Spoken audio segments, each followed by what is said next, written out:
Big happenings on Capitol Hill today. On the line with us is Congressman Alan Grayson, the congressman with guts representing the 9th District of Florida. Grayson.house.gov is his website. And Congressman Grayson, welcome to the program. Thank you, Tom. Or welcome back, I should say.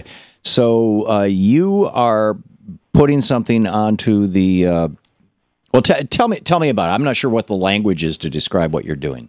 Well, we filed a formal complaint with the Office of Congressional Ethics regarding the fact that Kevin McCarthy and Trey Gowdy have violated statutes and regulations and the ethics manual that governs our conduct because they've turned the Benghazi committee into a politically motivated farce. And pretty much admitted such, although Trey Gowdy seems to be pretty freaked out and pushing back pretty hard on Kevin McCarthy. Yes, I guess he's thrown Kevin to the wolves, but what you can't do is you can't take back what McCarthy said. He said, everybody thought Hillary Clinton was unbeatable, right? We put together in Benghazi special committee, a select committee. What are her numbers today? Her numbers are dropping. Why? Because she is untrustable. I guess that's the neologism of the week. Yeah. Because she is or untruthy or whatever he said.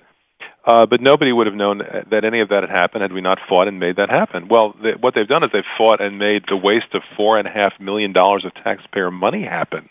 That's what's actually happened here, and that is specifically forbidden under the rules of the House. You're not allowed to use appropriated funds, that's what this was, your appropriated funds, taxpayer funds, for any campaign or political undertaking, and that specifically includes campaigns for the presidency.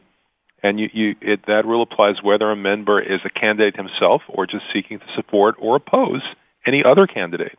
What they've done is they've used public funds here to oppose Hillary Clinton in her presidential campaign. And that is a clear violation of House ethics rules. Yeah.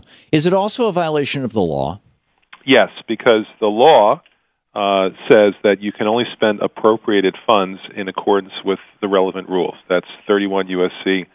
1301A. And under that rule, they violated that rule because they have not used them for a proper purpose. They've used them to defray personal, political, and campaign-related expenses, in this case, political and campaign-related expenses. In other words, trying to take down Hillary Clinton. Exactly. Yeah. And take her down because she is running for president as a Democrat. Now, you're not calling for these people to be prosecuted under the law, even though you're asserting that they broke the law. You're calling for the House Ethics Committee to investigate them. What's the difference between the two, and might the latter lead to the former? Well, I mean, the investigation inevitably will raise the question of punishment, and there are different levels of punishment that are potentially involved here. But the House, under the Constitution, sets its own rules, and that includes disciplining its own members. Mm-hmm. There's no reason to think that this would be some kind of toothless investigation. It's an investigation with a point and a purpose.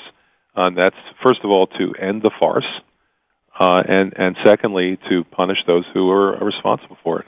Now, if you have entered or dropped or whatever the appropriate word is, submitted this request for an ethics investigation, does that obligate the Republicans who control the House of Representatives to actually conduct such an investigation?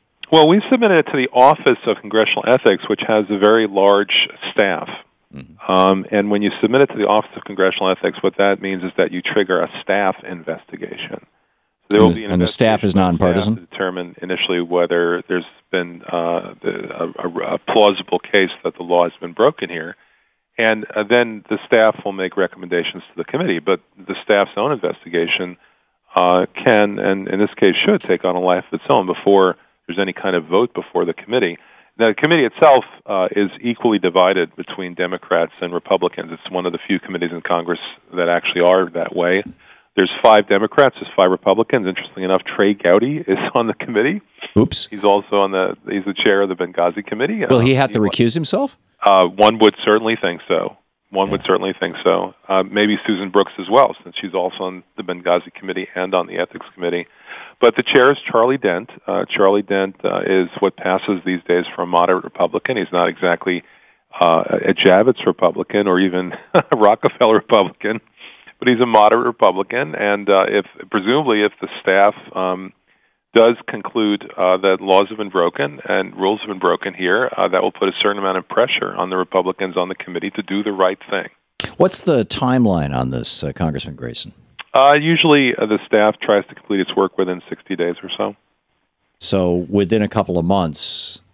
Yeah, I mean, it's interesting that these guys have been, they correct me if I'm wrong, but my recollection is that they started this committee around the first of the year, really cranked it up around the first of the year, and then postponed for a long time any hearings to try to push their activity back closer to the election, or at least that's the presumption, I guess, that people who are perceiving a political motivation in this. Well, it's worse than that, actually. The committee's been in existence for 17 months now, which is actually longer than the Watergate Committee was in existence. Wow. And many other select committees. So it's been 17 months. What stopped happening in January is that they stopped actually doing hearings. And from January until October, everything's been on hold so they could push it over into the presidential election cycle, with Iowa coming up in 3 months, New Hampshire coming up in 4 months, and so on. And the debates coming up imminently. So this was further, if you needed any more evidence other than what McCarthy himself confessed to, the fact that they deliberately pushed this off to the presidential campaign season is further evidence of their improper purpose here. We're talking with Florida Congressman Alan Grayson, representing the 9th District of Florida. Grayson.house.gov is his website. He's just dropped an ethics complaint against Kevin McCarthy and Trey Gowdy. And Congressman, if any of the people who are listening to the program or watching the program want to support this effort or encourage Congress to take this seriously, is the time to do that after the staff report has come out, or is the time to do that now? And if so, how do people do that? Or is this something that's totally intra-Congress and really the rest of us should just kind of keep out of the way and let you guys do your work? Oh, I see nothing wrong with petitioning the Congress to redress your grievances. In this case, the waste of $4.5 million and more of taxpayer money for a politically motivated witch hunt. Yeah, the First Amendment gives us that right. I'll give you the address. If any member of the public wants to write to the Office of Congressional Ethics about this, the person in charge is David Skaggs, Skaggs. The Office of Congressional Ethics is at Suite 1110, that's 1110, Suite 1110, 425 3rd Street Southwest, Washington, D.C. 20024. And I certainly would invite members of the public to do that.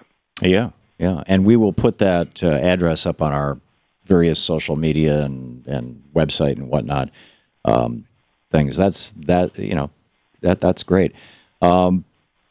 In the minute we have left, your thoughts on how the Republican Party and the corporate media might respond to this?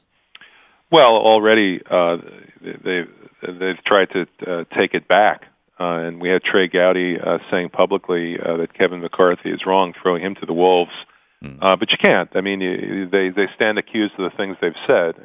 The unfortunate fact is that, as the old saying goes, a gaffe is when you're telling the truth, an embarrassing truth. He was telling the truth when he said that this was a matter of political motivation and that he was just basically trying to destroy Hillary Clinton's presidential campaign. So they can try to do what McCarthy is doing, which is say, well, that's not what I meant. Those words are no longer operative. As someone we've heard that one before. Once said. There you go. Operative.